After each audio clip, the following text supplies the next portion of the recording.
Good evening, very well. Welcome to the West Yorkshire Football Show, celebrating Lincoln City's promotion to the Championship. That's what it's all about. How are we all doing, lads? I'm joined by Stephen Brown, Gareth Walker, Lewis Sale, and Stephen Downs, our salty Huddersfield Town fan. How are we all doing, gents? We well? Good, mate. Thank you. Oh, good. Buzzing. Brilliant. Buzzing. Pointless asking how you are. Yes, it is. I'm very well, thank you, guys. Thanks for asking. Chris is in the middle of a 3-day bender, everybody. So, surprisingly, I've had to be surprisingly sober the last couple of days. I did have a couple of celebratory pints last night. All in all, it's not been the massive piss up that one would expect for a title in waiting winning side. So how long is it since you've been at that level? Is it? Did I say something like 60 years? Yeah. But they are a non-league club, Brownie. It's a long time. It's been a long, hard journey back. You've not got much room to talk, to be fair, Downsy, pal. Hey, Lou, don't come for me, my friend. You're Kevin Nagel's money disappearing away from heading to non-league yourselves, mate. So I wouldn't. I'm looking forward to it. Pal. Can I have a pint? Can I have a pint while I watch Colin Quanner come back to the club? Gaz, how are you, mate? Aside that are well and truly secure in those playoff places, unlike Town. You know me, mate. I wouldn't use the word secure yet. Our fixtures look tough between now and end of season. 5 tough games coming up, but I am very, very happy that we got an away win yesterday because, we drew one. We've been really struggling away from home. So to pick up 3 points at a place like Wickham, who were really good at home, made up with that, and it's 6 points from 6 over Easter. So, happy Easter, everybody. Yeah, absolutely. Lou, obviously we'll talk non-league info a bit later on, but as regards Avenue, as wins go on Good Friday, it was a very good Friday, an emphatic one, 8-0 over Brighouse. Monday. Good Friday wasn't good. Was that... He's still drunk. It's all one. He's still slightly tipsy, isn't he? No, yesterday it was... a good result. Feel really sorry for Brighouse. They're in a fair bit of bother, bless him. Hopefully they can pull it round and rebuild. But it was one of those commentating on 8 goals and 8 being in the brackets and the actual words spelt out like the old video printer days was a nice one to do. So but listen, they've given themselves a mountain to climb of Avenue, and I know we'll talk about that in a little bit later. And despite winning 8-0, they're actually no better off, really, than what they were before the ball was kicked, apart from a few extra goals on the goal difference. Yeah, fair enough. Brownie, how we doing, mates? I mean, look, let's start with, I guess, the fact that Leeds have made a semi-final. Unbelievable. Just to celebrate, we've got to do it. We've got to do it. That's us copyrighted. Brilliant. Well done. We've had one swear word in 3 minutes and already copyright music. Brilliant. Well done, chat. No, it was less than 6 seconds. It's fine. We won't get shut down. That's why you did it. It won't be like my Facebook account, don't worry. On the podcast. Yeah. Wembley. Like the most anti-Huddersfield start to a show we've ever had. So I'm just going to carry that on for a second. There we go. Means note, boys. Means note. You crack on. Means that we're a big club if you're talking about us, so it's fine. Big club. Glad for Scoobs. I mean, Glad for Scoobs. Where do you want to start? Picture up all you want. Let's also touch on the fact, actually, before we go into the club stuff, that this is our 100th Monday night show. It's the usual show that we do on a Monday. Of course, yesterday was a busy day. Football people were at games. We couldn't get one together last night, so we decided that we'd do a bit of a bumper one tonight. Sorry. Getting copyrighted all over the place tonight. Sorry, my fault. Yeah, this is not getting monetized, is it? In the slightest. It doesn't matter. Who cares? We're 100 of these round table shows, these usual Monday night shows. We're 100 deep. Get in there. Well done, everyone. What's that? 3 years? Is it 3 years? I think, or something. 4 years, maybe. You will take. Incredible. Yeah, I think it's been a great achievement, hasn't it, boys? I mean, we didn't think we were going to get 100 Monday shows at one point, but it's been a long journey. Yeah, you boys have done well. You've kept it going. Obviously, I've not been on it as much as I would like. But yeah, it's great achievement for the show.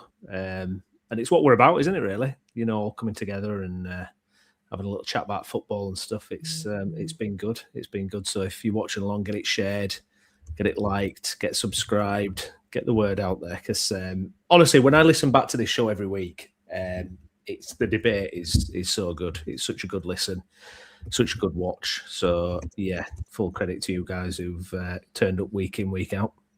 Glad you've enjoyed it from your armchair, Brownie. Glad God.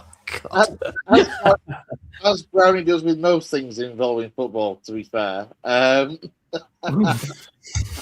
you what, my favourite memory, Chris, just before you go on, my favourite memory from a Monday show of all time still has to be Mr. Dave Foy, who's sadly not with us tonight, and his comments on rugby league, particularly the Swamp Donkeys. That has to be just an outstanding comment of any podcast in the last 3 years. That rant alone deserved an Oscar. Yeah, where is Dave? I was hoping he'd be on tonight. He's been coming on, hasn't he? So he's been making a few appearances. So yeah, Mr. Swamp Donkey's going to be here. Check the group chat. He's not seen any of the messages, I don't think. So he must be otherwise engaged today. Yeah. Fair enough. Brownie, I'll let you decide on that because you know it might go horribly wrong with attacking my Wi-Fi. Where do you want to start then? Who do we discuss and dissect first? I'm tempted to say Leeds. Selfishly, I've got to say, like you know, come on, we're top of the title as well. Yeah, Wembley again. First time in 39 years, FA Cup semi-final, which is pretty mind-boggling. So yeah, it's kind of pinched me stuff as well because we were in the doldrums for so long. I was saying to Jay on our kind of review yesterday that you know we've had like little to nothing for so long. We had one League One promotion in 16 years before Radrazani took over the club 8 years ago, and it feels now we might just be moving into the territory where hopefully semi-finals or you know cup runs can be a bit more of the norm.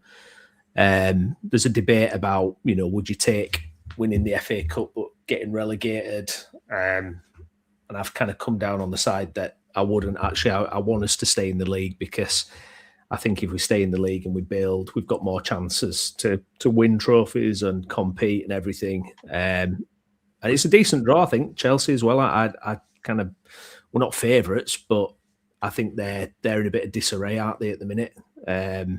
All sorts going on there. Fernandez not in the team now.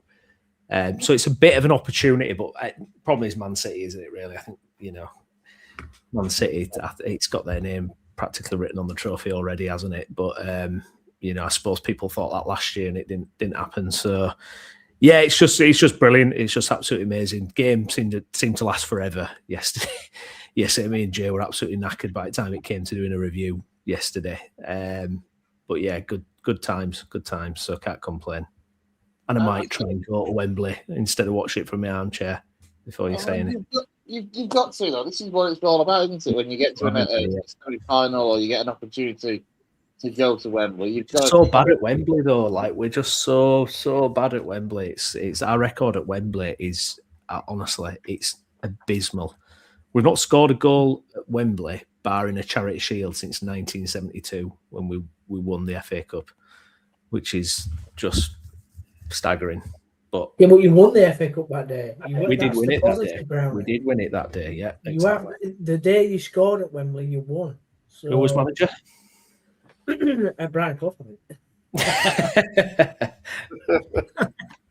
I thought you knew your history, Steve. No, I do know my history. I think it's a great achievement. Although, for me, whilst I'd rather Leeds not be there because of obvious reasons, I think it is nice to have different names in there rather than Arsenal, Liverpool, Man City, Chelsea every season. It's boring, innit? You know, for Leeds to be there, for Southampton to be there. Unfortunately, Southampton will get absolutely smashed to bits in the semi-final, unfortunately.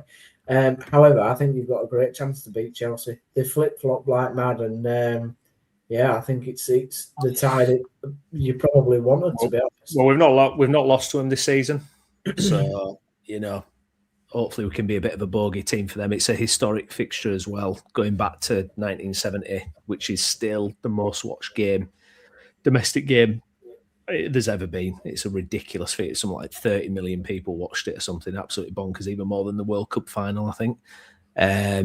So it's got a lot behind it, and it'd just be fantastic to go there and do it. And big praise to the team, to Farker as well.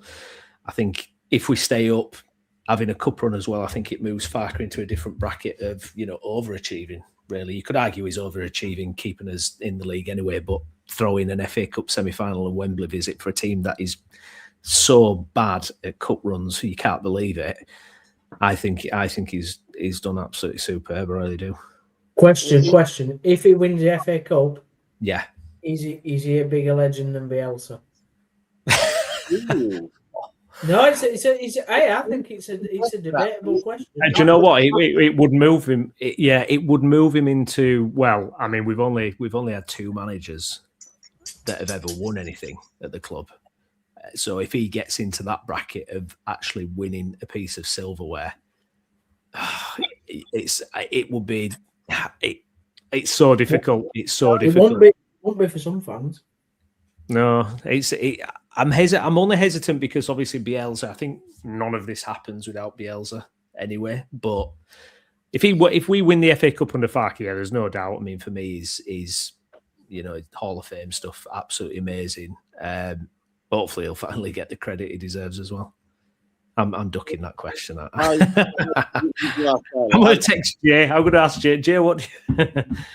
I can say that from a neutral perspective, I would take Leeds winning the FA Cup and being relegated just for a nice away day next season and for Leeds and Leeds equals in the same division. I mean, yeah, I want to go back to Doubty's question because I want you to give us an actual proper answer. I think it's a great it's a really good question. It's really it's so difficult. It has to, simply because what was Bielsa's greatest achievement with Leeds? Promoting our championship, was a championship title win. Yeah, it's a championship title, but it's the FA Cup. It's not just the best domestic trophy in England. It's regarded as the greatest domestic cup competition on the planet. He kept you up though as well, didn't he? Yeah. And so if Farke got you up, he obviously got you up. He keeps you up and wins the FA Cup. He has technically done more than Bielsa. Yeah.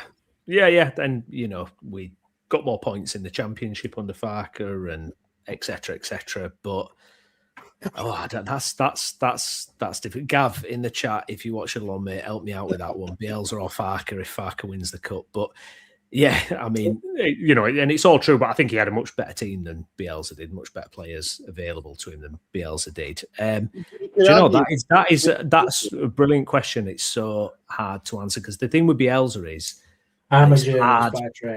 it's hard to kind of explain to non-Leeds fans, or if you've had that relationship with the manager, but it's crazy. I mean, you saw what it was like when Uruguay came to Wembley recently, and Leeds fans are like, going down in the droves. They're standing in front of the coach, chanting for Bielsa, blocking the coach. It's crazy. The level, that connection we have to Bielsa isn't there with Farke. It's not there with Farke. Rightly or wrongly, whatever people think, we don't have the same connection with Farke. But if he gets us an FA Cup, yeah, it's a problem. There we go. Gavin has answered. Thank you. And wins the cup, he has to be regarded higher than Marcelo Bielsa.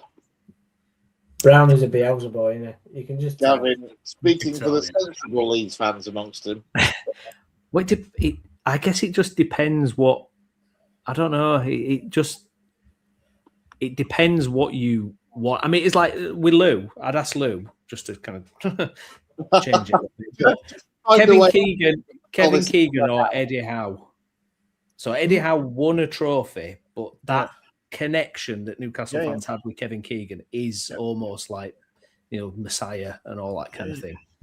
Yeah, no, I hear you completely. I think I'm going to sound really boring and diplomatic here, but I think Bielsa's more of a cult hero because of the style, his personality, that affinity he had with Leeds, everything that happened to Leeds before. Bielsa's kind of basically transformed the club.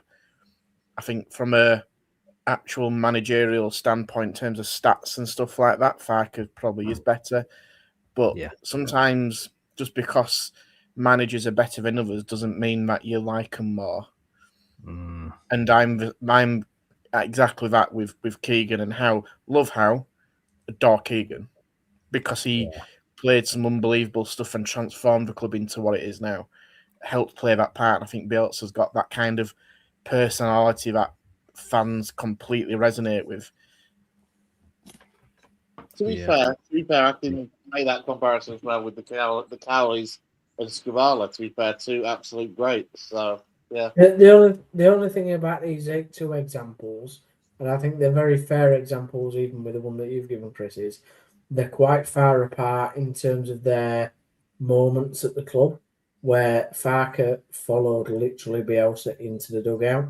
So, like, I understand why Leeds fans probably find that question very hard to answer because, from a memory point of view, Lou doesn't necessarily remember everything about Kevin Keegan at Newcastle. You will remember bits, but you're at an age where you were probably quite young at the time. Where like Leeds fans now have gone from watching Bielsa to watching this Farke team. And if you did go on to win the FA Cup, it's so close in history that's why I asked the question. I think How dare you, Steve? How dare you completely ignore the Jesse Marsh period, followed by by Allardyce? How dare you forget that? Yeah. Sorry, but you get my context, don't you? You get my context. Point to Old Trafford for it. Well, it was. But how did you phrase it, though, Steve? Did you say who's a bigger legend or who is the best? No. I said to you, who would be regarded as, like in 100 years, who will people think of as he was a legendary manager if Farke won the FA Cup?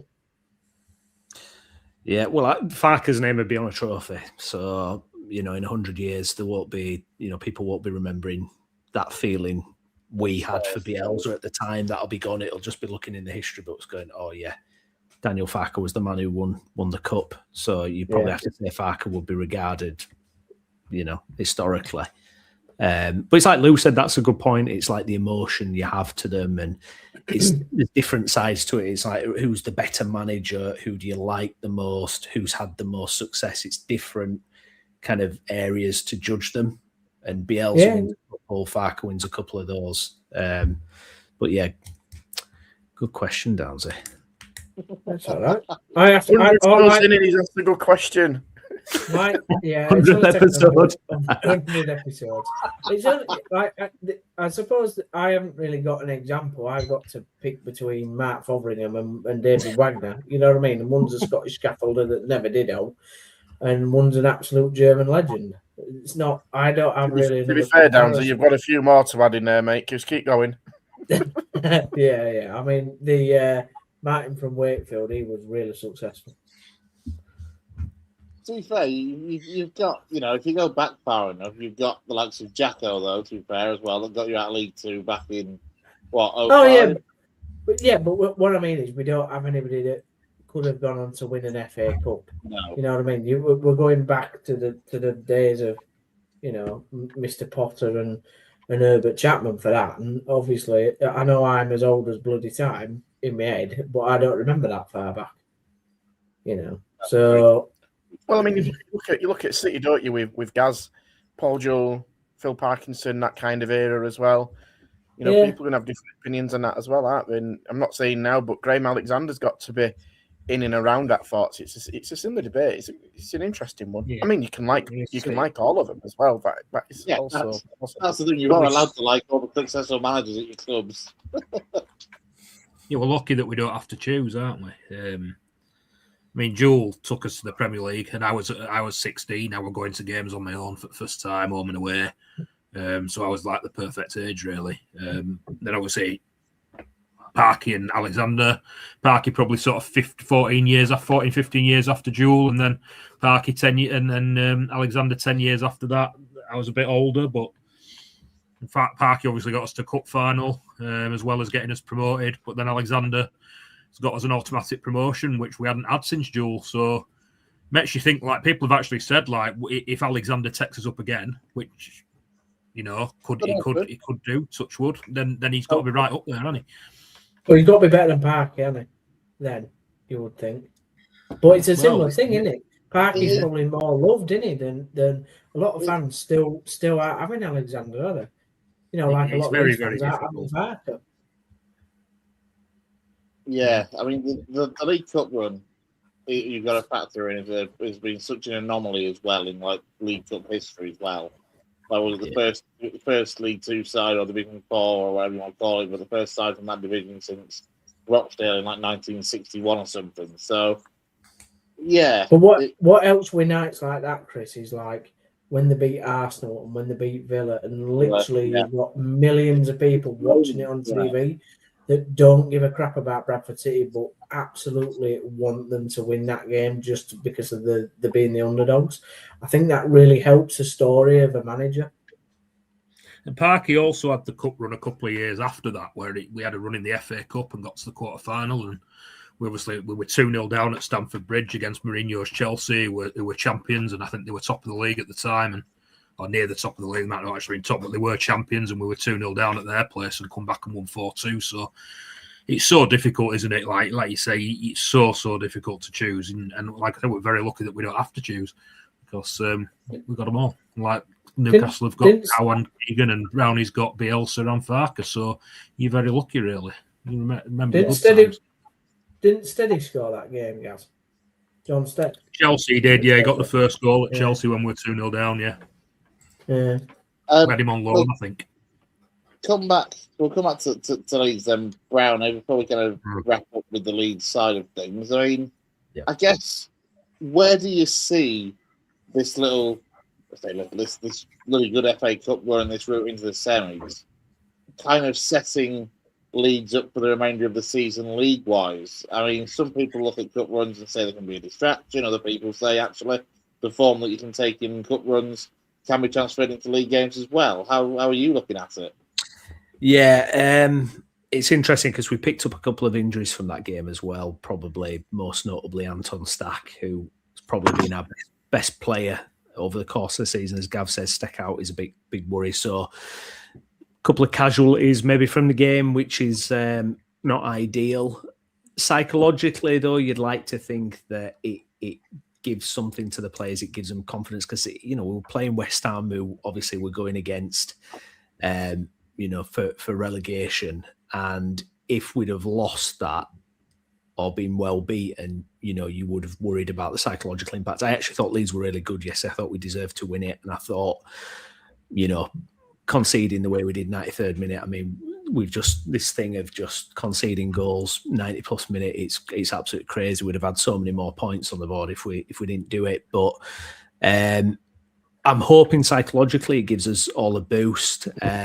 Not too happy with the rearranged Bournemouth game 3 days before the Chelsea semi-final. I look at particularly someone like Goodmanson, who is integral to how we play, and he's started to kind of miss a little bit of game time. He's our only left wing back at the club. I do worry about someone like him being able to do Wednesday and then Saturday. It's going to be mentally quite draining. But I don't know. I think it's given us a boost. I think there's positivity in the air after a few games where we weren't scoring goals.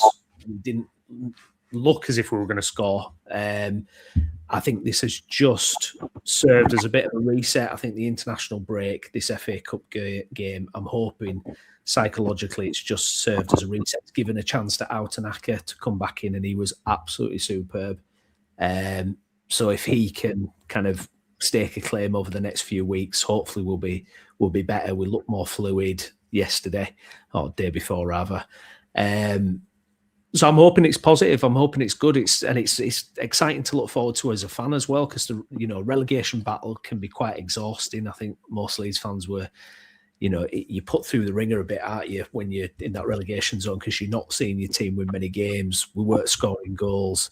There's not, it's quite bleak, really, especially when you've kind of had that for most of the season. So it's a nice distraction, and hopefully it's not going to be, Wigan, because we remember what happened with Wigan. That's the kind of one, isn't it, where they won it and went down.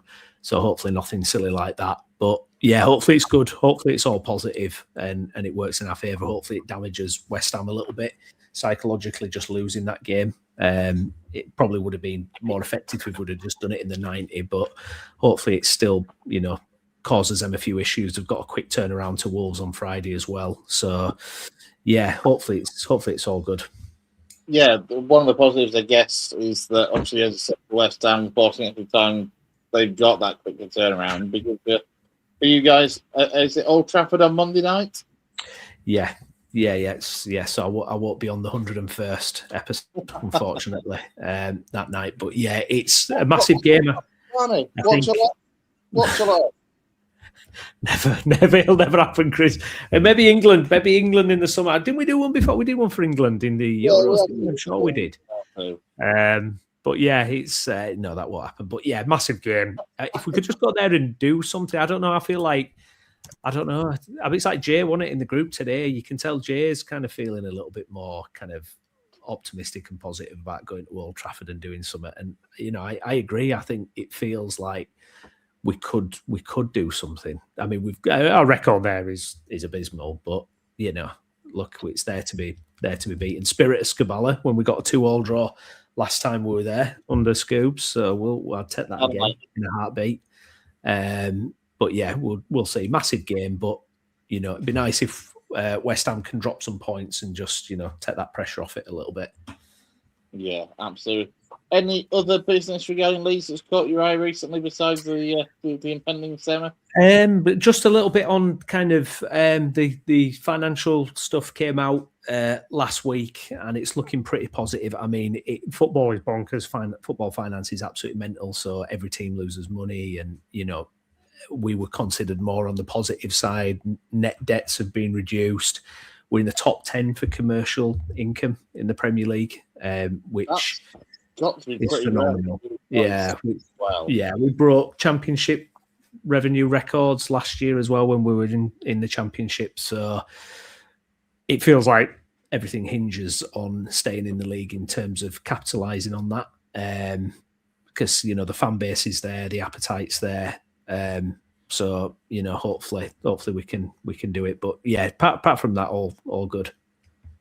I mean, on the face of it though, that sets you up for next season surely quite well. Best case scenario, whatever happens in the cup happens, but you stay up. In terms of a platform to build, the finances has always been the worry, hasn't it? From his perspective of, well, are we going to be in a position to be able to actually spend money and strengthen? Yeah, absolutely. Because we know kind of what it's like, and teams have faced issues. Obviously, you look at Villa and Newcastle who are trying to kind of get into that upper echelon of the Premier League, and it's so difficult. And if you can get bigger revenues, commercial streams, all that stuff, it's only going to help. And I think that's what the 49ers picked out in us when they decided to invest in us. Because if we can get it right, we can leapfrog your Brightons, your Brentfords, your Bournemouths, Crystal Palace, we can leapfrog them in those terms. Now, we've got to earn it on the pitch. We've got to have good recruitment, and we've got to be on it. But in terms of that potential, it is there for us.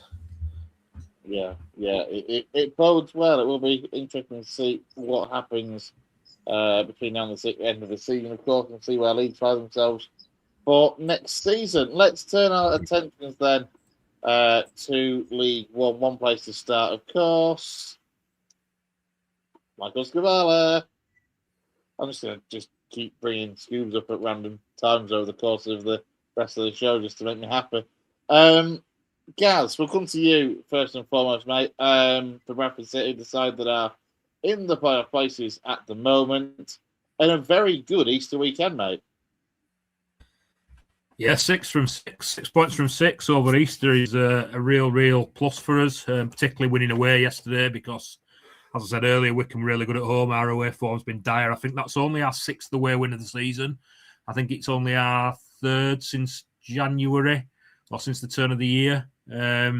So, yeah, real plus for us to take 6 from 6. And with Stockport and Bolton drawing, it's moved us just a little bit closer. Obviously, we've gone up to 3rd. We're not going to catch Cardiff, but maybe a win. You keep believing, Gaz. You keep believing. You might catch Cardiff yet. Well, I think a win and a draw maybe from our last 5. You'd hope 4 more points might see us into the playoffs.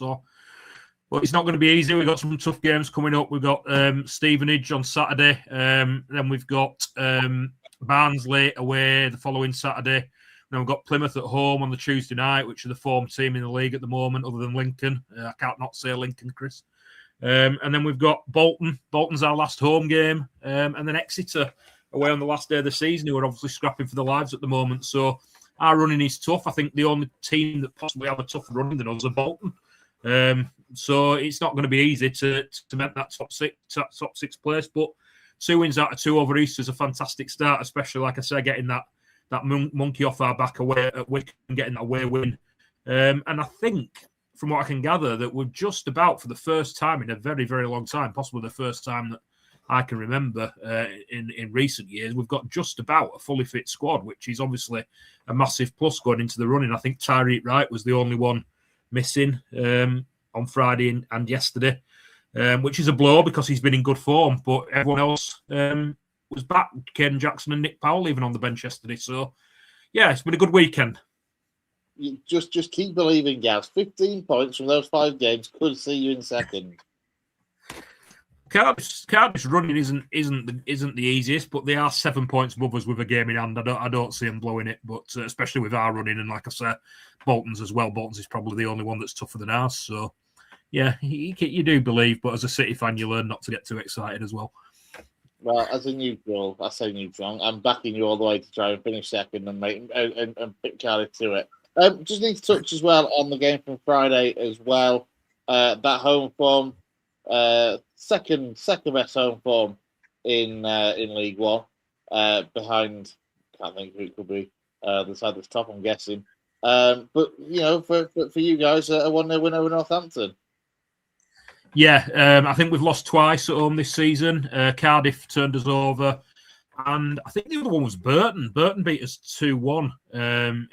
We weren't great that day. I mean, we weren't great on Friday, to be honest. It was a game really, really low on quality. Northampton came and spoiled for a large part of the game, and then in the last sort of 20 minutes, had a real go because they were only obviously 1-0 down and they're scrapping for their lives themselves. So the last 20 minutes they opened up, sort of stopped the spoiling tactics and had a go, and we could have shipped a goal at the end quite easily. I would say as well, the first sort of 5 or 10 minutes, Northampton were arguably the better side. Sam Walker's made a really good save. But yeah, just a game really, really low on quality, to be honest with you. I mean, Bobby Poynton had a couple of chances to add to the goal that we got. He's had a header where it's put over the bar, and he's had a chance after that, a shot that the keeper's made a good save from. But yeah, it just wasn't a great game, to be honest. And one of those games that at this time of the year, you're just happy to take the 3 points and move on and see where you are in the league at 4:45. And thankfully, we did that. Yeah, and then obviously for yesterday, ending that away record that is blighted Bradford in recent months, at least. Bottom of the fixtures there, Wycombe 1, Bradford 2, and look, we said before that Wycombe wouldn't be an easy place to go because they've been in pretty decent form of late, sniffing around those playoff places with the likes of Huddersfield, Plymouth, etc. So to go to Adams Park and come away with all 3 points, very few sides do that. Yeah, they've been really good at home since Michael Duff went in there. Their home form has basically kept them in and around the playoff picture. I don't think they've been great away. And when we went 1-0 down after 6 minutes, considering their home form and our away form, you feared the worst, really, as a City fan, and thought there was no coming back. I can't remember the stat. Someone put a stat out saying that how long it is since we've come from behind to win a game as well, and that's been a really long time. So to do that at a place like Wycombe was really good. They were obviously, like you say, Chris, they're in and around the playoff picture, so they were looking for a win to push themselves or keep them in that top 6 contention. So they're probably thinking now 5 points adrift to Stevenage, having played 2 games more. They're probably thinking they're out of it now. They needed to beat us, really. So to go there and win like we did was a real plus. Like I said, Caden Jackson and Nick Powell back on the bench as well. That's a bit of a positive for us moving into the last 5 games. We've had Stephen Humphreys was actually back in the side on Friday and kept his place yesterday as the number 9. When he's previously, obviously, there's been a big debate all season about whether he's a 9 or whether he should be played out wide. And there was kind of a little bit of feeling that the tide might be turning a little bit. And his last couple of appearances have come off the bench wide on the left, but he actually started down the middle on Friday and got his goal against Northampton.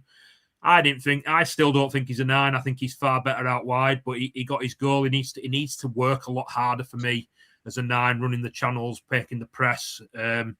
He openly admitted, it was interesting in the post match on Friday with Jamie Rayner. He came and did the play after the manager interview. They always have a player on, and he was the player having come back into the team and scored. And he openly admitted that he doesn't enjoy playing as a number 9, which was quite interesting considering the debate that we've had this season. But he went on and said that obviously he just wants to play. So if he can get in the team as a 9, then he takes it. And hopefully that goal gives him a confidence boost. But like I said, just for me, he just needs to work a bit harder as a number 9 to really convince the supporters. Otherwise, there's always going to be the nagging belief that he's better off the left. I think the debate at the moment is that that was where he was going to play because Bobby Poynton and Anthony Sarcevic have got those 2 wide 10 positions pretty much nailed down and have done for a couple of years. So if he's going to play, he's going to be in the 9. But now with Caden Jackson back, we all thought Caden Jackson might be better out as sort of the wide right number 10. But when he's played as the number 9 and he's actually looked pretty good. So to have him back to full fitness gives Alexander a decision to make between Humphreys and Jackson going into the next game. And like I said, 2 wins out of 2, you might not see him change a winning side.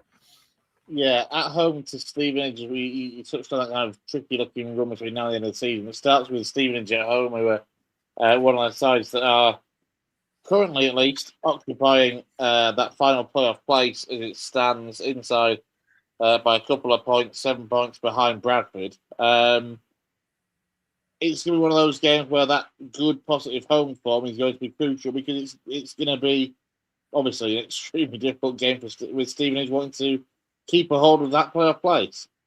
Yeah, they're one of the sides, like you can see there. They've got a game in hand on us, a couple of games in hand on Reading. So they've done well to stick around at Stevenage because obviously start of the season, they were up top 2. I think it's just sort of November time, really. And when they started to drop away, people thought that was them done. But they've managed to cling on to that playoff position and never really dropped out of contention. We know what we'll get against Stevenage. Very similar to how we play, really. They won't want a lot of the ball. They'll be very, very physical. We had it at their place earlier in the season where I think we drew 1-1. So it's going to be a really tough game. Like I said, we haven't got any easy games in this last 5. After Stevenage, we go to Barnsley, which is always a tough place to go, Yorkshire Derby, and then we've got Plymouth on the Tuesday night after that. So, and then Bolton is our last home game. So our fixtures are really tough between now and the end of the season. The last game is away at Exeter, who are fighting for their lives. So we just need to keep the home foot. Well, now we've won an away game. That gets a bit of a monkey off our back. Hopefully, we can build a bit of take confidence from that and pick up maybe the four points that perhaps we need to make sure we are in that top 6 coming to the end of the season. But you've also got the argument that, as you guys know, when you go into the playoffs, you want to kind of go in some form as well. It tends to be the team that goes in form that does well. So we don't want to, even if we do make the top 6, we want to go in a decent run and not off the back of a couple of defeats. So still a lot to play for at City, and it's going to be nail biting between now and the end of the season to see where we end up. Yeah, absolutely. I'm still holding out the hope that you can get some results and pick Cardiff to second. We'll see what happens over the coming weeks. From a side with something very much to hang on to in a playoff position, to a side that, as Stephen Downs said earlier, they're hanging on. trying to hang on to a playoff spot when you're hanging on to 9th in the table at the moment, mate. But all in all, not a particularly bad weekend for the Terriers with 4 points from 2 games. Yeah, we drew on Monday. On Friday, Good Friday against Reading, 1-1. In what was quite a drab fixture, to be absolutely honest. We snatched a draw from a defeat when Lasse Sorensen managed to guide the ball into the net in the 96th minute to get that goal. I mean, it was a pretty poor fixture in all. I didn't think either side was particularly fantastic. Reading came with, I don't think they were happy with a point, but I think that they weren't particularly going all out in the second half to get the winner. Let's put it that way. Town did the usual thing of making a mess of it in the first half, letting the opposition sort of be dominant, take the lead. And then we had to fight our way back into it. So, yeah, Friday was, whilst it was good to get the draw in the end, because obviously it was going to be a defeat, it was kind of another sort of chance to get 3 points on the board slip. And then Monday, we went into the fixture against Leyton Orient. It was the only game that I predicted that we would actually possibly get a win, although I will clarify that I did say that I didn't think we'd win a game until for the rest of the season. However, Leyton Orient was the only one that I thought that we might win. And we did. It was, again, another very scrappy game. Leyton Orient managed to drag themselves from the doldrums of the relegation zone up into 15th now. With the last 6 games that they've been on quite a bit of a run. Again, a side that, they don't particularly play fantastic football, although they are a decent side in moments. And certainly if it wasn't for a block by Sean Rowan and a save by Lee Nichols, we wouldn't have gone on to score the winner, which obviously Ledson did in the end and made for great scenes at the end. I think as Town fans, we're all sort of thinking, it's the hope that sort of kills you. We all, after Reading, pretty much thought it was dead and buried. And somehow, I don't know how, but we've managed to claw a point on people, and we're only 3 points off now. Yeah, am I right to believe a lengthy stoppage in that Leyton Orient game as well with an injury? I think it's to young George Sabine, the striker who actually came through the ranks at Guiseley before joining Huddersfield. Was it him that came on and got injured fairly swiftly, sadly? Yeah, he only had 10 seconds on the pitch. He had one touch of the ball, and that was to head Marcus Harness's head. And it basically, they jumped up, went for the same ball, and George Sabine thought, do you know what, I'm not bothered about playing any more of this game. And luckily, he managed to get up. He looked a bit concussed. He was shaking his head like he didn't want to come off, obviously, as every young player wouldn't want to do that after making his debut against Reading on Good Friday, and did all right. He again come off the bench on Monday, and you were hoping that he would come on and make something happen, but sadly didn't get that chance, went off, and obviously the medics did the right thing. Max Harness did continue with what can only be described as the biggest headband I've ever seen in my entire life, bandage, but he managed to continue. So yeah, it was 14 minutes added on, and we somehow scored the winning goal in the 116th minute. Make of that what you will. I genuinely have no idea why the referee added 2 more minutes on, apart from the fact that a Leyton Orient player went down for not even 10 seconds to tie his shoelace. Well, it's one of those, isn't it? It's always a minimum of rather than setting stuff.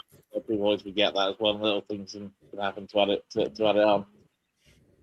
Obviously, it's been the first couple of games for Drury instead in this kind of interim charge between now and the end of the season. Apart from potentially George Sabine's appearances, obviously having come through the youth, being the youth side of Town, any other kind of changes, either squad-wise, formation-wise, or style of play-wise, or is it very much still very kind of Liam Manning's imprint on the side, but just for the odd change in personnel where they've seen something the youth side?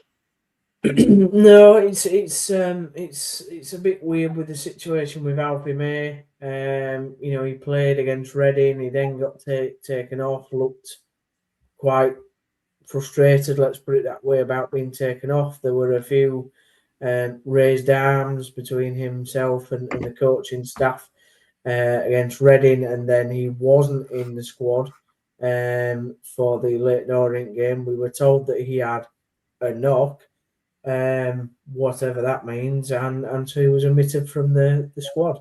It was cleared up after the game by saying that he, hopefully he will be around for the next fixture against Wycombe, but it was just a precaution that they had to take. I find it all very strange and weird, and it doesn't sit well with me, to be absolutely honest. But there we are. There's the sort of throes of modern football for you.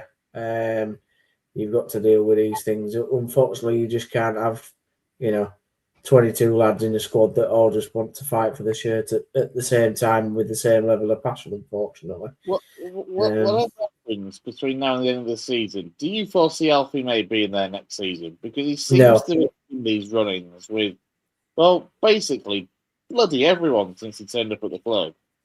Yeah, no, I don't think he'll be with us next season.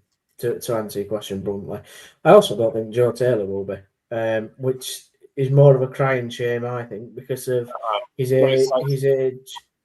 That's why. Well, if you want to pay $4 million for him, then that's fine.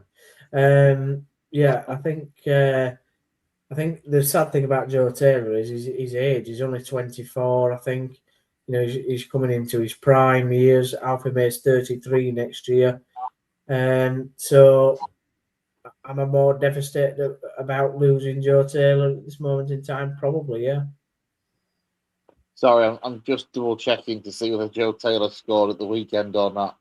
I don't think he did, because Wigan got beat 3-0, I believe. No, they won 3-1 at Northampton yesterday. Yeah. What were you going to say, Gaz? He played but didn't score. Go on, Gaz. I was just going to say the positive for you, Dowsy. I know you've been down for the last month or so, a couple of months, but the positive for you is those late goals. That shows that your team's fighting for you, and that Steady and Drury have got them with a bit of toughness, bit of mental toughness. There's a bit of fight in them, and that they've not given up. I think you've got to take that as a huge positive for their first two games, that you've done that. What was it, 96 on Friday and 90 plus 16 on Monday? Yeah, absolutely, guys, and I agree with you there. I think the worry has always been with his town side that we have to go a goal down to fight back. Which and in the immediacy of, unfortunately, having those goals conceded against us, the team don't look very. They look very fragile. However, I agree that it is good that we fought back in the last two games and showed a bit of something. Whether it's going to be good enough in the next three against very, very tough opponents, who knows? I mean, I did say yesterday on Town Talk that if we're going to get anything out of the next three, they're going to have to play a lot better than what we did in the previous two.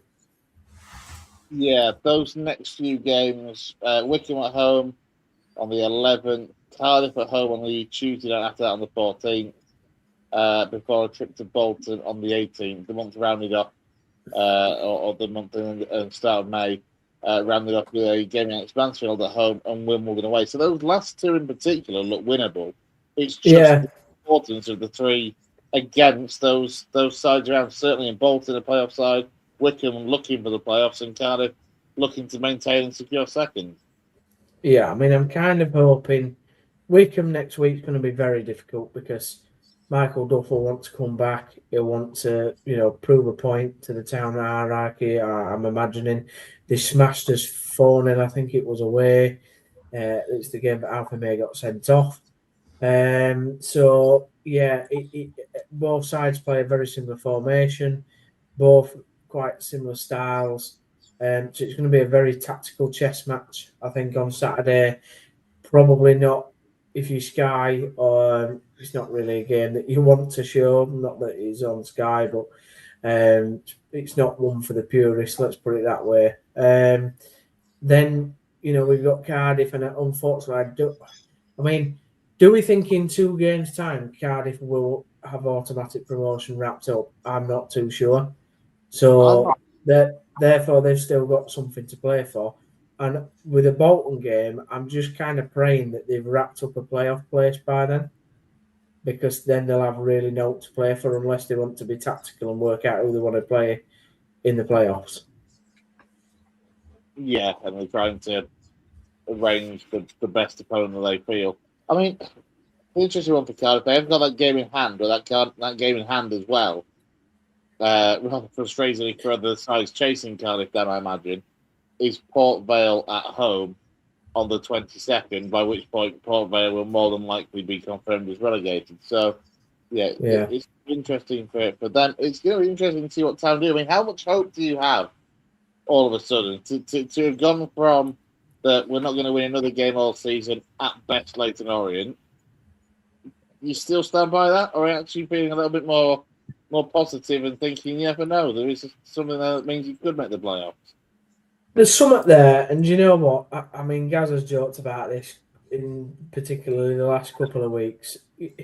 If Town somehow by a miracle got to the playoffs, we probably would have a good chance of winning it, because that's what Town do.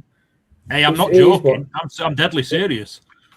It is what Town do. They somehow pull something out of a rabbit, and you know what I mean. We do like a playoff campaign, but it's the 3 games that worry me. I think you lose 2 of them, and it is over. Really, I think for me. I mean, we had a comment yesterday that says we need to win 4 out of 5.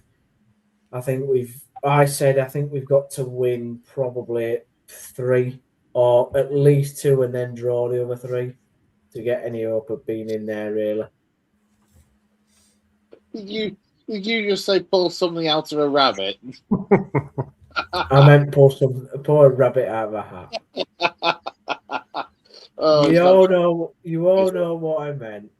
Yeah, it's not just canines, is it? Wow.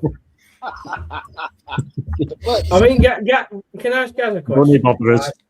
So Gaz, right? Out of the teams that are there at the moment and the chasing pack, including us, do you think Wickham are out of it, Gaz? Because I think that's what you said earlier on.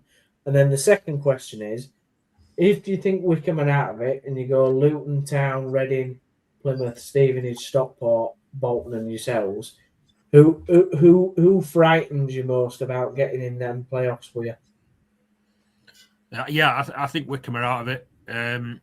I think we would struggle over 2 legs in the playoffs against most, just because our away form's so poor, or it was until the weekend. From a personal point of view, it's you, Danzy, because as a City fan, you'd hate to lose to Town, given the seasons that we've had. But it remains to be seen when you're talking about who's going to get in that playoffs. I think just given what's happened recently in recent games, I would say if anyone that's not in that current top 6 at the moment, I would say it's going to be Plymouth or yourselves that are going to get it. I don't think Reading will. I don't think Luton will, and because I think Wickham are out of it. So that's just my prediction. But I'm not a betting man, and there's a reason I'm not a betting man, because I always lose money. So there you go. I do think Stevenage have to be worried. Well, I was just going to touch on Stevenage firstly, because their next 3 games, obviously Bradford away on Saturday, they've then got a midweek trip to Bolton, and then they've got Lincoln at home on the 18th. They finished the season with Barnsley at home, Doncaster away, and Wigan at home. So again, a little bit similarly to Town, I guess, is that they've got 3 tricky-looking games next up, followed by, for them, 3 certainly easier-looking games. So if they can come through the City game, the Bolton game, and the Lincoln game with 5 points, that's probably not a bad return from those games going into the easier run at the end for them. I think it'd be a hell of a story if Stevenage were to even make the playoffs, to be fair, let alone go up. It'd be amazing. Well, yeah, I mean, I think the biggest stories in there right now for the clubs that if you look at the story arcs, Bradford is probably the biggest because of the League Two. I think Stevenage, as you say, Alex Ravel, you know, I mean, I think I had Stevenage to go down at the start of this season, and probably Plymouth, because Tom Cleverley's come from absolutely nowhere. Let's be absolutely honest. I mean, how he survived in that job, and I'm pretty sure at one point they were second bottom, and he's now in. He's a place below the playoffs. I mean, it's quite remarkable, really, how he's got them to that stage. I think if we get in there, we're not a story. If we get in there, the only story with Town is our history from it. We don't deserve to be in there from the season that we've had. I will quite plainly say that. Yeah, for Cleverley, it would be remarkable. It would be such a good example, to be fair, of sticking with a man and sticking with the manager when things aren't necessarily going well. But yeah, it'd be interesting to see who can pull it out of the rabbit when it comes to crunch time, I suppose. Don't get Lou on sticking with the manager. He still thinks that Lee Grant should be in a job. Well, I think you'd be better off with him now, if I'm being honest with you. But there we go. Well, go on, Lou. Go on, Lou. You can have your say on this. Go on. I just do. I think we'd have been better sticking with him. I just do. We were scoring goals. We were up in and around the right place at the right time. I'd much rather, with all respect, and I know Drew very well, but I'd still much rather have Lee Grant in charge than two interim coaches until the end of the season. But my opinion. How do you see League One, Lou? I think City have done remarkable. I really, really do. And Gaz will laugh at that because it's me saying something positive about City. But I think for City to be third and 7 points behind second is pretty stunning for a team who've come up, albeit with the last kick of a game in League Two, and really probably should be getting in the playoffs now and getting themselves a home tie. I think that is, as well, I'm going to say it with Lincoln being champions, that is the story of League One. I think, I know what you're saying, Downsy, from your perspective about Huddersfield not deserving to be in the playoffs if you're getting there, but you do deserve to be in there if you get there at the end of the day. That's just the matter of fact of how it is. Whether you think you've played well enough or not, you've been better than other teams around you to get in the playoffs. I think you've got a really tough running, I do. And I know I said it the last time I was on, which seemed like an absolute eternity ago. I said Plymouth about 2 months ago, I think, would just come in good at the right time. And there's always a team out of absolutely nowhere that just gets on a really good run and just keep on doing what they're doing. And Plymouth, and it's a very naive thing to say, but with the geographics that they've got, everything kind of being away from them, the whole spirit about that going home and away, it just all sings to me. And I think they'd be a big threat for any team in that division. Nobody wants to go play down there in a first leg. You just don't. You don't want to go down to Plymouth on midweek, do you, really? Or on it either on a Friday, Saturday, Sunday. But I think it's been an interesting season. I think there's been a few more surprises than I thought. It's been close. There's still a lot to play for. I do see it going down to the final day. And I think we will see a surprise in the playoffs. I don't think those favourites, in inverted commas, in the playoffs will go up. It wouldn't surprise me if City did it. I'm going to say that. It wouldn't surprise me if it did. There we go, guys. There's some optimism for you. Sorry, guys. I'm not Downsy, though. Somewhere. I'm not Downsy, am I? So I get a pass with that. But I just think the way that City are and the momentum that you can get at home, you've been there, you've done it. You've got a bit of it in your DNA about being in the playoffs and big games in recent years. There's just something good going on at City at the moment, and it's hard to ignore. Graham Alexander's got something over other teams, hasn't he? He's got the group playing well. You've got good squad depth. You've now, like you mentioned earlier, guys, you've got that away win that's kind of been just hanging there in the background that you've not got, and now you've got that. I don't know. I wouldn't say it's a perfect storm, but nobody would want to play Bradford City in the playoffs. Nobody would. The thing with City is, it was quite interesting. I do try and listen to the opposition manager, after the game when they do the post-match.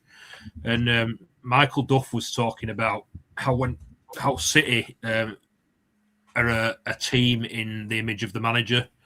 Was talking about Graham, because obviously he knows Graham Alexander from when they were players, because they were both together at Burnley. And he just said he described as a team who do the hard yards and do all the dirty stuff. And I think that is music to a City fan's ears, because that's what City fans can get behind, and that's what City fans want to see. I think you'll all agree that any team at any level has to earn the right to play first and foremost. You can have all the quality that you want, but you've got to go and do and earn the right to show that quality. And if City are being complimented for that at the moment, that's only a good thing, and it's nice to hear. I think as well, guys, especially in the playoffs, and I know we'll move on, but especially in the playoffs when you've got two legs, home and away, with potentially a playoff final, sometimes the quality isn't always the best. It's how you group together, you stay together, and you absolutely fight for each other in them playoffs. Even though it's entertaining, and I love the playoffs, I absolutely adore them. I think it's one of the best things that's happened in the Football League. Sometimes the best teams, quality-wise, don't always go up. And that's just simply because the teams that do go up seem to have a real proper, bonding with each other, a proper team ethic. And City have got that in abundance. And it's going to be, listen, any team in that playoff is going to hopefully light it up and do really well. But it's very unlikely you're probably going to get an off day. And even when you have an off day, you've potentially got a chance to recover it. Remember Peterborough, Sheffield Wednesday the other year? That was a perfect example. Team has an off day, they come back and they win it. That's all about team spirit, intensity, just building and building and building that together. So, I don't want to jinx you guys, but I think City stand a really good chance, and for them to be third, and I still see the odd people moaning about it. I mean, how on earth can you moan about a season that Bradford City have had this season? How can you even moan about it? It baffles me. Playoffs are just... Yeah, you're right. And I'd agree with you on that anyway. 100% how I feel about City and the mourners. And you're right, there's been a bit of moaning, mainly about our away form, because it's not been good, but I think I saw someone say yesterday that despite everyone saying how poor our away form's been, I think we're still, like I say, I haven't checked it, but someone said we're still in the top half of League One, even if it on the away table. So even that in itself, and the playoffs, I 100% agree. The playoffs are great for the neutral. They're an absolutely brilliant thing to watch as a neutral. They're horrible when you're in it because they're so nerve-wracking. But we've got to get there yet. I'll just leave it that. We've got to get there yet. Well done for the EFL. For our teams this season, I tell you. Look at this. Well done to the EFL for ruining the playoffs. One of the majorly good things about English football in the Championship. But I know that's a different discussion for the other day. But it's just I love the playoffs, mate. I watch them every year, and it's just drama. It's just I love it. I think it's one of the best things in this country about sport is the playoffs. I'll tell you about the playoffs this time next year when Lincoln finish 8th and make them. Lou, let's talk non-league then. We will come on to having you in a moment or two, but let's start with FC Halifax Tower if you've been prepping as you usually do with the non-league scene. Yeah, so drew 2-2 against Tamworth. Reading some of the interview and listening to what Adam Lakeland was saying, he felt that we should be winning that game. But and obviously Dave's been covering it on the past recent weeks, hasn't he, about Halifax, and they're probably going to fall short of the playoffs. But again, it's one of those situations where the 8th, 2 games more in Southend, it's going to be very, very difficult for them to get in the playoffs. But it's been a remarkable season again for a team that's been built from scratch by a manager who's not really managed at this level before. So probably difficult to take because they're close. But they're obviously going to miss out probably with 5 points adrift, having played 2 games more. And, I think that felt maybe that final 9 of coffin happened at Bank Holiday with that draw against Tamworth at home. I think we were down to 10 men as well, weren't we? So it's a shame, but I think we can hold the heads high. I really do. You look at who we've had against some of them teams in that division, Hartlepool, who've had mixed fortunes but have been up very, very about, and Tamworth, who wowed that season in, being a part-time club, and you've got other big hitters, Solihull, who've recovered under Millington and Cooper, Yeovil, Boston have had a decent season. So for Halifax to be where they are, they're higher than I thought they'd finish. And you never know. You never know what's going to happen. It'd be a big push. But listen, I think even if we got in the playoffs, Halifax, I think we would struggle, because I think that calibre, and you've seen it you've seen it definitely a lot more than me, Chris, but I think that calibre in that National League is extremely strong. And I think that top 7, I think would all be very competitive in League 2, actually. Yeah, no, I agree with you. I think, say the top 6 without a doubt. Southend looked a little bit shaky at times, and they lost to Altrincham the other week. But you're right. I think certainly, you can argue that the top 4 would be kind of mid-table at worst in League 2 on the seasons that they've had. Let's move on to Guiseley into the Northern Premier League. For them, just the 1 point from there. Oh, go on, Lou. No, I think, Gaz, we're just going to have a quick comment, I think, mate. Just about that, what you were saying about the teams at the top of the conference, the National League as it is now, you're right, because they all seem to do reasonably well when they first come up. And the fact that we've got 2 teams up there in Rochdale and York that are both going to hit 100 points, and one of them's going to end up in the playoffs, is a repeat of what's happened in previous years, isn't it, recently? And it just brings up the whole debate back about 3 up, 3 down, as they're talking about changing it to. And it really does when you see that 100 points. Also, am I right in thinking Halifax missed a penalty right at the end on Saturday? You have a feeling. They did, yeah. Oh, yeah, you're right. Yeah, well done, mate. Right at the end. You what, mate? Yeah, it's a killer that in it as well. Yeah, I mean, as regards the 3 up thing, yeah, it is. It's one of those things that's being talked about again. The campaign this season in particular has got a lot louder for the 3 up campaign. It says everything that no side has ever been promoted out of the National League or the conference or the GM conference back in the 80s. No side has ever been promoted out of the National League as it is now and gone down from the Football League in their first season ever.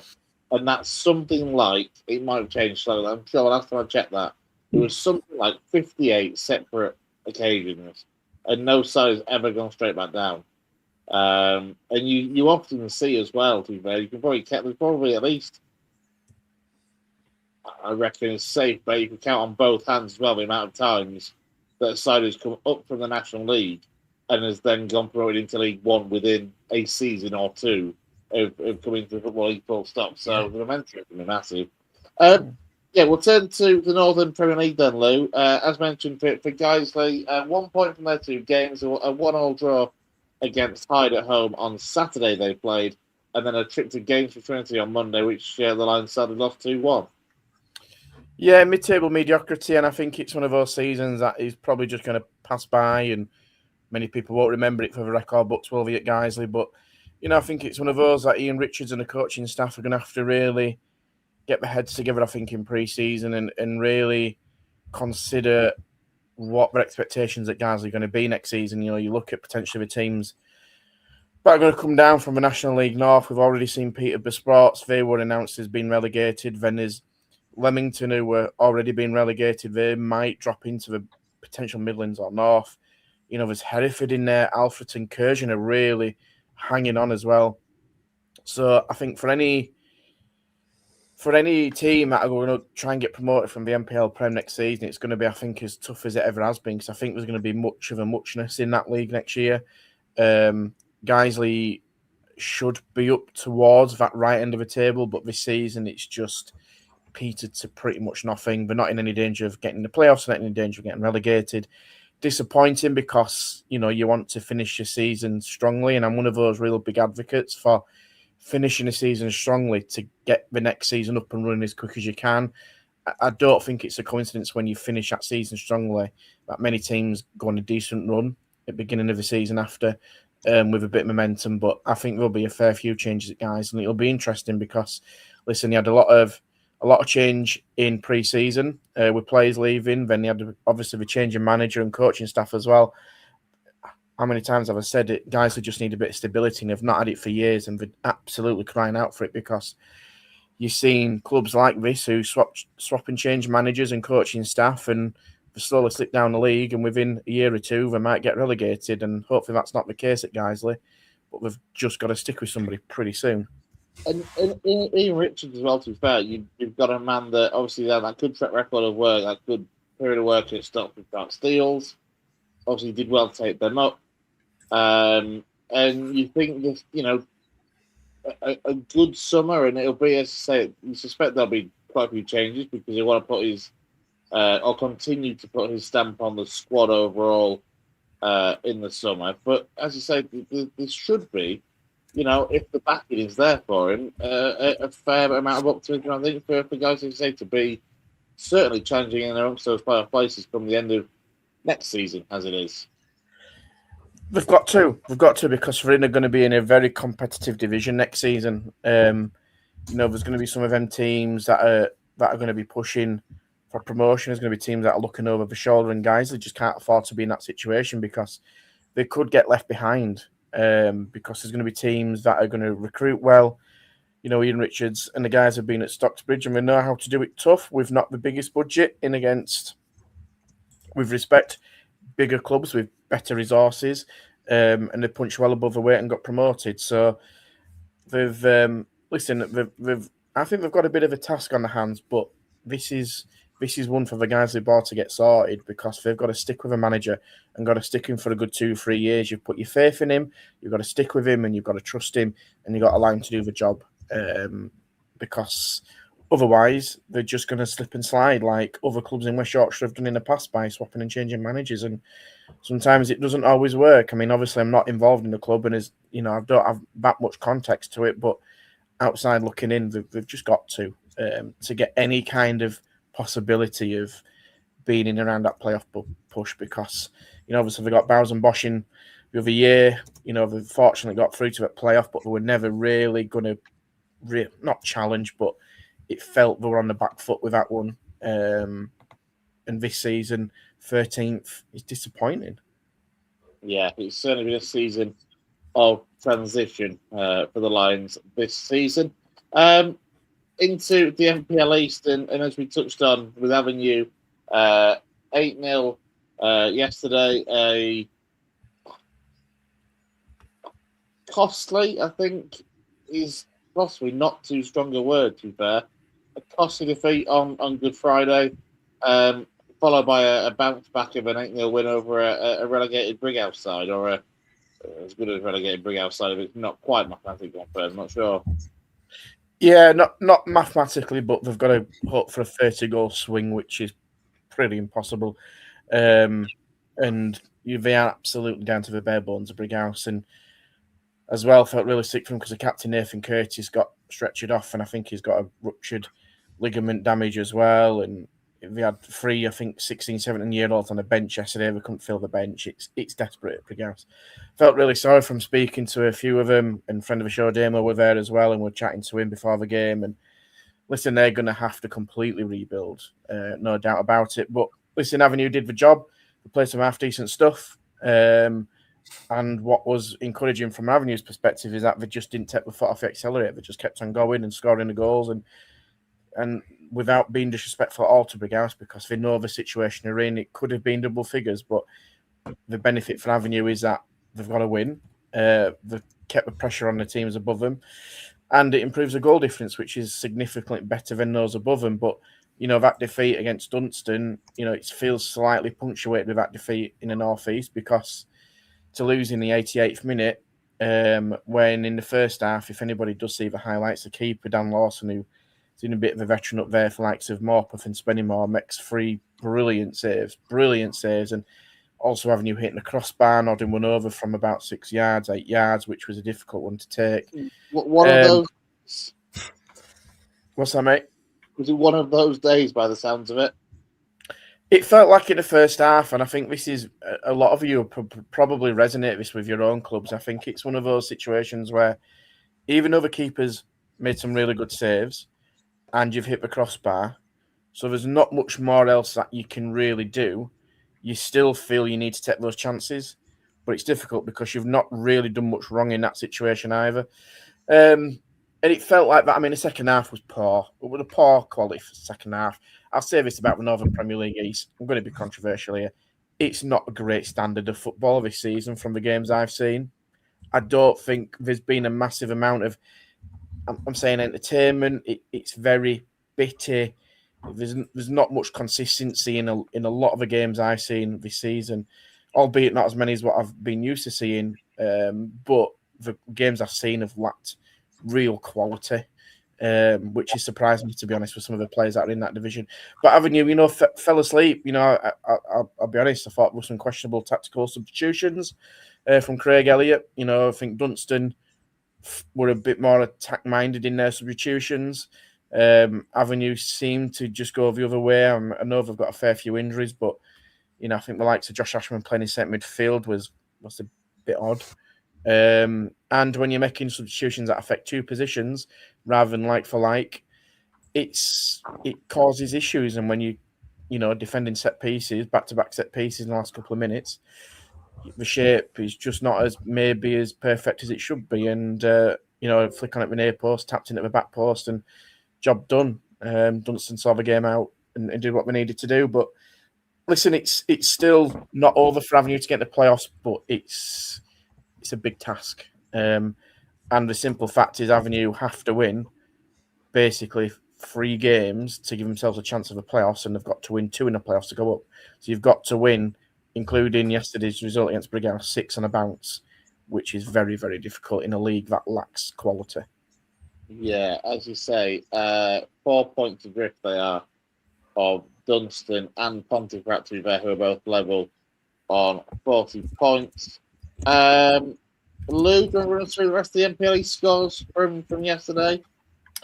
Yeah, absolutely. So we'll run through some of those. And listen, I think we are getting to that business end of the season where it really matters at the moment. So in terms of the results yesterday affecting our teams, so Garforth 0, Pontefract Collieries 1, which is a big, big one in West Yorkshire. So just to give a bit of context at the moment, Ponty, who survived last year with a couple of games to go, a relegation zone of, had to begin the season at Ossett. They've now moved into a new home.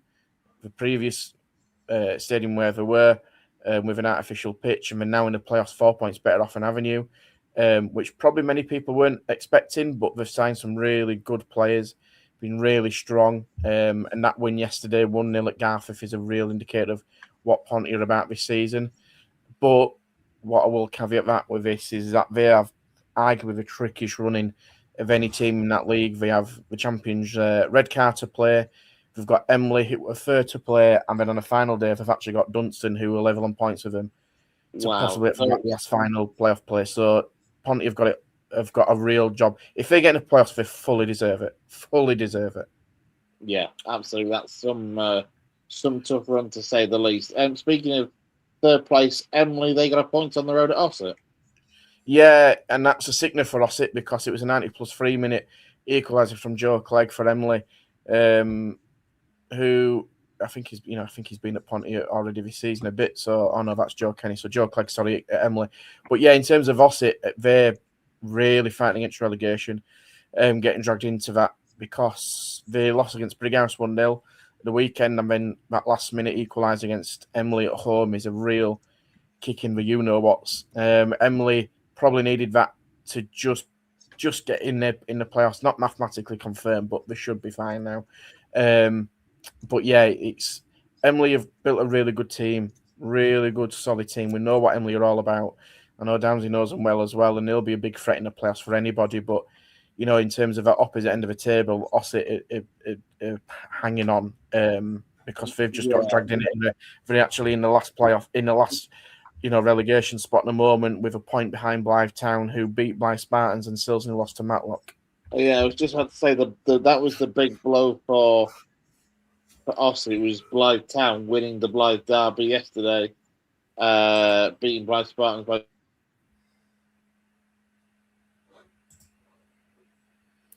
Oh, yeah, I think you may have We've just lost gone. Chris there. He did tell, He said he us, might didn't he? He was just mid-flow as well, wasn't he? Oh, there we Oh, he's go. back. Oh, he's back. Am I back? You're back. You're back. Yeah, what was the saying? Where was I up to? Silsden lost the last three on the bounce. They're a point above that bottom four. I mean, it's going to be a stressful end to the season, isn't it? If you're currently, if you're Ross or Silsden at the moment, trying to do all you can to survive with so few games to go, 3 to go. Yeah, I mean, I'm just looking at the fixtures now involving our team. So Silsden are going to be away at Hallam, which is just a notoriously tough place to go. Away at Garforth. It's on a hill. Yeah, it's basically like Underhill, but Mount Pleasant for those in and around our area. It's basically like that. Hallam, Garforth Town away, then at home to Concert. Ossett, so their next fixtures, they've got Heaton Stannington away on Friday night, which isn't easy. Then they're back in the North East the weekend after against Concert. And then the last game's against Avenue on Saturday the 25th. So that game could be a decider for both playoffs and relegation. So, listen, it's not going to be easy for both teams. You just hope that some of them can get out of it, because even though I do have my allegiances to the North East, it's always nice to get some of them North East ones out and keep the Yorkshire ones in there. Especially with Liversidge coming up this season as well. From the NCL, so we just need to try and keep as many in there. And I think Blythe Town, they don't have an easy running either. They've got Bishop Auckland away, Redcar and Garforth, so there's going to be shocks. Listen, there's 3 games to go. There's going to be surprises. It's not going to be straightforward for anybody to deal with. It's just good drama at the end of the season at both ends of the table, and sometimes, fortunately/unfortunately, it involves teams from our region. Yeah, speaking of drama at the end of the season, the NCL relegation battle was full of that on Saturday. I was at Thackley for their game against Eccleshill United. They played out a 3-3 draw. At different stages over the course of the afternoon, Thackley were safe. They were outside the bottom 2 on goal difference, and at times they were in it and looking doomed. But for a 96th minute equaliser that it was from Haas Gorgie that got Thackley a 3-3 draw, combined with the fact that Albion Sports at the time drawing 3-3 at home to Golka, meant that Thackley was safe, and that was compounded when Callum Reid for Golka popped with a 95th minute winner at Myra Shea to make it Albion 3, Golka 4. Albion in that second relegation spot and have been relegated. However, the word around the ground afterwards was that there's going to be quite a lot of sorting with regards league allocations next season. Apparently, Nostell Miners, who are struggling in the league below, may get a reprieve, and that may then have some form of knock-on effect. So basically, people were kind of thinking, look, if they end up in the bottom 2, the fact that they'll be on 38 points out of the course of the season, put it this way, Albion have gone down with the highest points total ever recorded from the Northern Counties East League to go down with. So a lot of people are feeling that actually, when it comes to league allocations, and if there's sides that from other leagues that are either take voluntary relegations or that sort of thing, and then there's allocations where they'll then balance out the geographics of it all, that actually Albion may end up with a reprieve. It's what we need to do is get Mark back on from the league at some point, I think, over the next few weeks to help us decipher it all, Lou. But it certainly made for a lot of final day drama down at Dennyfield and obviously up at My Richet. Yeah, I don't know what else you want me to say. I think you've rounded up reasonably well there. But yeah, I mean, big drama in the NCL and again involving our teams. And I'm pleased for the likes of Jamie Price because Thackley have, again, they were at bare bones. They had no squad. They had no manager. And Jamie's come in there and he's had to pull a squad together full of kids and pros around the local area. And he's done really well to do that. You know, and listen, I put my neck on the line and I openly admitted this. I thought Albion Sports were a dark horse to get in the playoffs and go up. I got it completely wrong for them to be where they are this season. And, you know, let's wait and see. Like I say, let's get them back on the show. Let's see what they've got to say. They probably might not say much yet. And probably knowing this situation, it probably won't be resolved until maybe like the third week before the season. But listen, it's going to be an interesting one. We know obviously Liverpool have gone up as champions. They're playing Campion tonight, and I know they were leading 2-0 the last time I saw in the cup. It's just unfortunately we've got no representation from our region in the playoffs. Campion were close, but unfortunately weren't done a favour. We've got Taddy. Oh, you're pushing the boat there. I'm pushing. Well, look, if we always said if we can take Van Oldwick on the cusp. Well, you do. We'll You do. As well, to be fair. So as you mentioned, Liverpool 89 points. They win the league with. They have still got one game to play against Knaresborough Town, but because it doesn't mathematically affect anything, that's allowed to be played at some point in the next week or two. I think it is, despite the rest of the season being finished. Tadcaster then finishing fourth, Beverley finishing second, Sheffield third, Tadcaster fourth, and Barton Town in fifth, which means Tadcaster will travel to Sheffield in the playoff semi-final, Lou, and that's, I mean, Sheffield, they're the oldest football club in the world, don't you know? Absolutely, and owned by the guy who is Reverend the Makers as well, and they had arguably their biggest attendance for a non-Sheffield FC game when the Royal Oak played Nag's Head at the weekend, but there we go. I mean, to Steve Bracknell, I think he's a genius. I think it's an absolute genius thing that they've created. To get 2,200 people down there at Shaft FC to watch a pretend football game is genius. But I think Beverley against Barton Town, it's going to be an interesting one. Two rivals, Sheffield Taddy as well. Listen, it's all to play for because they're all pretty tight in there. Taddy have come good at a good time. Beverley done remarkably well after being promoted to be there. So, yeah, it's a shame the likes of Campion and Golker, etc., and Eccleshill, Fackley, Albion are not involved because we have normally had pretty much all four of them in the playoffs. But let's hope it's next season anyway. Yeah, just to round them up, Campion finishing sixth, Golker finishing season in ninth, Eccleshill United in 12th, Horbury Town, their first season at this level, finishing in 16th, and Fackley just above the relegation zone in 18th, Albion 19th. But as I say, watch the space with them. A question that Ian asked last week when you weren't on, Lou, that I want to put to you on this one. The Eccleshill United situation, that move to Cougar Park, has it paid off for Eccleshill, do you think, after a season there or not? I think it's questionable, if I'm honest. Looking at the tendencies suggests maybe not, but they probably weren't. I don't think they're getting as many as what they were at Eccleshill, but they weren't getting a lot there at home anyway. They've done better on the pitch than what they did last season. Yeah, but probably not the year before, maybe?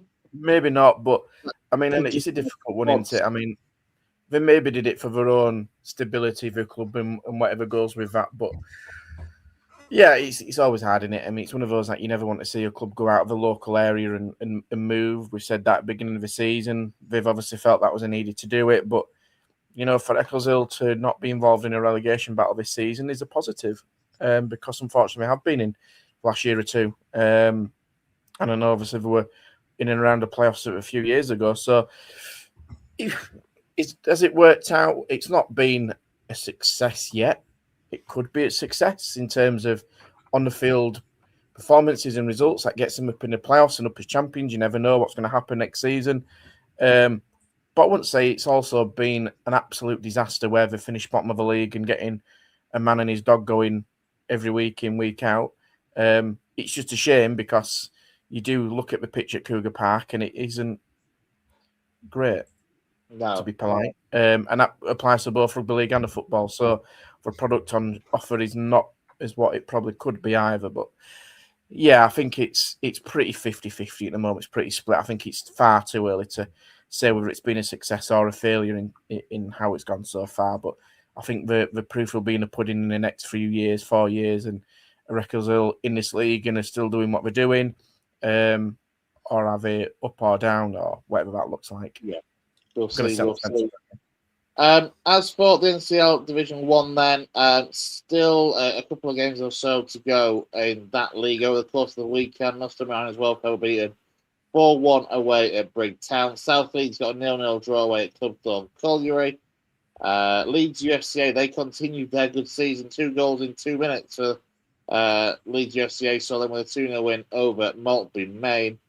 Glasshouse and Welfare, bottom of the league, they were beaten 5-0 on the road at Selby Town. And finally, Route 1 Rovers, they lost by 1-0 away at Worsborough Bridge. As for the table, Durden District absolutely romping away with that with 107 points from 41 games. Second place is Wakefield, 90 points from 41. Then Worsborough with 86 points from 39 games. Harrogate Railway, 85 points from 40 games. And then Leeds UFCA, 77 points from 40 games for them. You've got Brigtown, 75 from 41, and Route 1 Rovers, 71 from 40, currently sitting in 7th. I mean, you look at it, obviously the talking points from our region in the NCL Division 1 look like they will be. Obviously, there's a couple of games to go, at least, for Leeds UFCA. But Wakefield currently sitting 2nd, and Leeds UFCA, what a remarkable season they've had to be sitting 5th at the moment. Yeah, I've done a really good job, haven't they, to be as high as they have been. Yeah, absolutely. So you never know. Teams like that are always a bit of a surprise package out of it, but across the season have been consistent enough to be in the playoffs and give themselves a real good opportunity. I mean, it's probably a shame they are playing Wakefield because one of them is obviously going to get knocked out in our region. Yeah. But if it stays obviously the way it is at the moment. But listen, I think it's a great achievement for a club like that who've basically come from nowhere and admitted to the league this year and have gone into 5th place. It reeks of what Ilkley did last year a little bit. But yeah, all the best to them. Hopefully one of them does get promoted. But I mean, Wakefield are desperate to get out of that league. Desperate. Yeah, absolutely. That kind of rounds us off then with the NCL on the non-league stuff. Any other business then, gents? From either you two, Brownie or Gaz? No, all good. Just here's to another 100 episodes of the Roundtable Show. Absolutely. 100 not out. Yes, 100 now. We're mostly all still here, which is bodes well. Yep. Well done, everybody, for doing 100 shows, and hopefully we can celebrate this year with a city promotion. Wow, Gaz has got off the fence. Well, I want it down. I want it, Lou. I'm not saying it's going to happen. I'm joking. I mean, look, we could go for it. We could have Lincoln with a title. We could have Leeds United with an FA Cup winning survival. We could have Bradford with a playoff victory at Wembley. Oh, it'd be tremendous. And Downsy, sadly, would be absolutely as sick as a dog, I'm sure. and Lou, I'm sure you can find some success from somewhere, yeah? Yeah, somewhere. Avenue could still make the playoffs. Don't worry. Who knows? We will round it up there. Then a big thank you to Stephen Brown, to Gareth Walker, Lewis Sale, and to Stephen Downs, who had to leave us a little bit earlier on, for joining us on what has been our 100th Roundtable show here on the channel. Of course, keep an eye on our social media. There'll be plenty more stuff coming over the course of the week. So I'm sure Brownie, you and Jay will be having surely some form of preview of the Chick Talk after on Monday night. Yeah. Friday morning we're looking at. So yeah, we'll be around then. Yeah, and there'll be some Huddersfield content sure to come on Sunday as well, and we'll be back next week with our usual Monday night slot for this show. So do join us then. For myself though, and the rest of the lads, thanks for joining us this evening. We'll see you soon on the West Yorkshire Football Show. Take care.